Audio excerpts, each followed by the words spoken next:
Bonjour, alors je vous propose maintenant donc l'analyse orthographique d'un texte qui s'intitule Des revendications.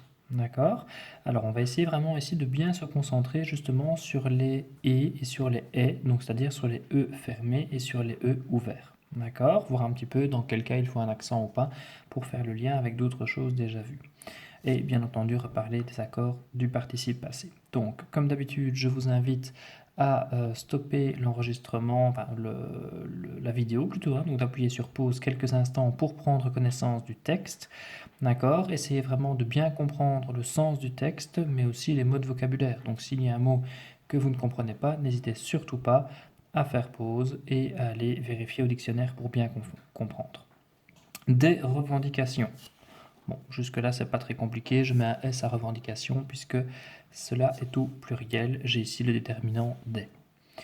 Aujourd'hui, tout le monde revendique quelque chose. Alors déjà ici un E qui m'intéresse, d'accord? Je vous rappelle que dans ce cas-ci c'est un E ouvert, donc je dis un est, mais je ne mets pas d'accent puisque si je regarde ici attentivement, mon E ouvert est suivi de deux consonnes. Par conséquent, je vais dire est, mais ne pas mettre d'accent.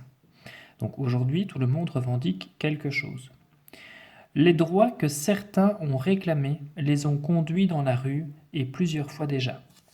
Alors, idem, j'ai ici un E ouvert, donc je vais dire est, hein, certain, mais je ne mets pas d'accent car j'ai ensuite deux consonnes. Dans ce cas-ci, R et T. Ensuite, réclamer, je mets bien mon accent aigu, donc j'ai un E fermé, je vais dire et, d'accord, réclamer. Les ont conduits dans la rue et plusieurs fois déjà, idem, c'est un E fermé, et dans ce cas-ci, je mets bien mon accent aigu. Alors, au niveau des participes passés, dans cette phrase, ils sont très intéressants. Les droits que certains ont réclamés. Certains ont réclamé quoi? Les droits. Je vous rappelle qu'ici, le participe passé est employé avec avoir. Par conséquent, il va s'accorder avec le CD si celui-ci est placé devant.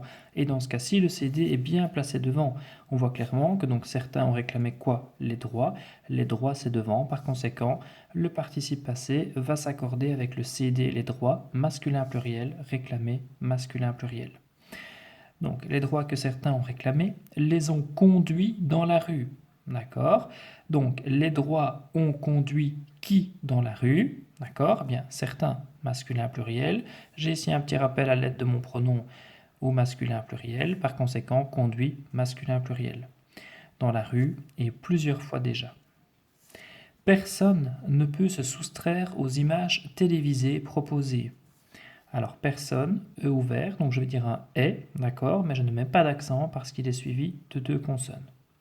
Ne peut se soustraire aux images télévisées. Alors là, j'ai trois E fermés que je vous montre ici, d'accord, et sur chaque E fermé, je mets bien un accent aigu à chaque fois. Proposer, idem, j'ai un E fermé, d'accord, donc je mets un accent aigu. A, n'oubliez pas, je ne veux pas remplacer par AV, donc je dois absolument mettre un accent pour bien faire la différence. À moins de vivre comme un ermite. E ouvert, je vais dire est, un ermite, mais je ne mets pas d'accent puisque j'ai ici deux consonnes juste après. Jour après jour, je mets un accent grave, c'est un E fermé.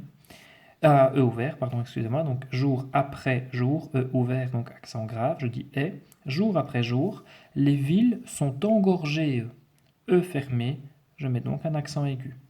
De gens plus motivés, E fermé, donc accent aigu, les uns que les autres. Bon, au niveau des accords, c'est pas très compliqué, les uns que les autres. Alors ici, par contre, au niveau du participe passé, les villes sont engorgées. Dans ce cas-ci, j'ai un participe passé employé avec l'auxiliaire être. Donc le participe passé va s'accorder avec le sujet. Dans ce cas-ci, les villes féminin pluriel, engorgées féminin pluriel. Donc jour après jour, les villes sont engorgées de gens plus motivés les uns que les autres. Certains pacifistes ne demandent que le calme et la compréhension. Certains, E ouvert, donc je vais dire est, d'accord, mais ne pas mettre d'accent puisque j'ai ici deux consonnes juste après. Certains pacifistes, S, ça va de soi, ne demandent NT, puisque le sujet c'est certains pacifistes, donc troisième personne du pluriel, je mets ENT à demande. Certains pacifistes ne demandent que le calme et la compréhension, d'accord, E fermé, je mets un accent aigu. Les avenues encombrées, idem, E fermé, je mets un accent aigu. Et pour la corde encombrée, dans ce cas-ci, encombré s'accorde avec les avenues, féminin pluriel, encombré féminin pluriel, donc je rajoute un E et un S. Inopinément, donc ici il y a deux choses qui m'intéressent. Premièrement, c'est le E fermé, donc un accent aigu. Et alors, pour l'orthographe correcte de inopinément, je vous rappelle que inopinément est un adverbe qui vient de l'adjectif inopiné. Inopiné se termine par une voyelle, par conséquent, je rajoute directement le ment. Inopiné, ment. Et j'ai ainsi formé un adverbe. Parfois, ont rendu la circulation difficile. Les débordements. Alors ici, je suis face à un E fermé, donc je vais mettre un accent aigu.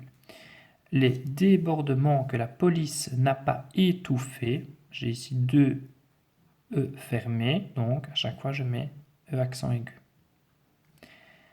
On fait peur à de simples citoyens non engagés. D'accord? Alors simple ici, j'ai un adjectif épithète, puisque simple se rapporte à citoyen. On est bien d'accord qu'il n'y a pas de verbe d'état entre simple et citoyen. C'est donc un adjectif épithète qui va de toute façon s'accorder avec le nom auquel il se rapporte, dans ce cas-ci citoyen masculin pluriel, simple. Je viens ici donc rajouter un S. Non engagé, donc là on parle toujours des citoyens, donc simple citoyen, donc masculin pluriel, non engagé sera aussi au masculin pluriel. Et ce qui m'intéresse ici, c'est le E fermé, donc engagé, je dis et, par conséquent je mets un E accent aigu. Peut-on, ne pas oublier ici, d'accord, le trait d'union très important, disent-ils, idem, j'ai ici une inversion entre le verbe et le pronom, donc je n'oublie pas de mettre mon trait d'union. Entrevoir un avenir meilleur. D'accord? Avenir meilleur, très simple. Meilleur est également un adjectif épithète. On n'a pas forcément analysé en détail vraiment tous les adjectifs dans le texte. C'est quelque chose qui a déjà été fait précédemment.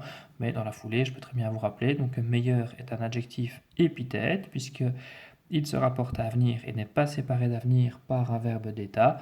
Et quoi qu'il en soit, l'adjectif s'accorde avec le nom auquel il se rapporte. Masculin singulier, meilleur sera donc au masculin singulier. Voilà, j'espère que maintenant vous avez bien pu fixer la matière sur les et, sur les et surtout sur les accents, puisque je vous rappelle que dans certains cas, il faut mettre un accent et dans d'autres pas. Et n'oubliez pas aussi que dans certains cas, il faut un accent circonflexe. D'accord? Donc sur certains E ouverts, n'oubliez pas que l'accent circonflexe a deux fonctions, soit montrer une prononciation longue, ou alors marquer la chute du S de l'ancienne orthographe. D'accord? Donc c'est par exemple, si je prends l'exemple le plus courant, le prénom Benoît, je dois mettre un accent circonflexe sur le i, tout simplement parce qu'avant, Benoît s'écrivait en fait Benoist. D'accord? Alors aujourd'hui on dit Benoît, donc on n'écrit plus le S, mais alors on a remplacé le S par un accent circonflexe. Donc l'accent circonflexe a deux fonctions, soit une prononciation longue, et ça je retrouve dans le mot il par exemple, je ne dis pas une île, je dis une île, donc là je marque une prononciation longue, je vais donc remplacer le point par un accent circonflexe, ou alors, comme dans le cas de Benoît, la chute du S de l'ancienne orthographe. Autre exemple, par exemple pour le mot même, je ne dis pas même, je dis même, je traîne bien, je marque une prononciation longue ici sur le E ouvert, par conséquent je ne mettrai pas un accent grave, mais un accent circonflexe. D'accord? Voilà, à bientôt!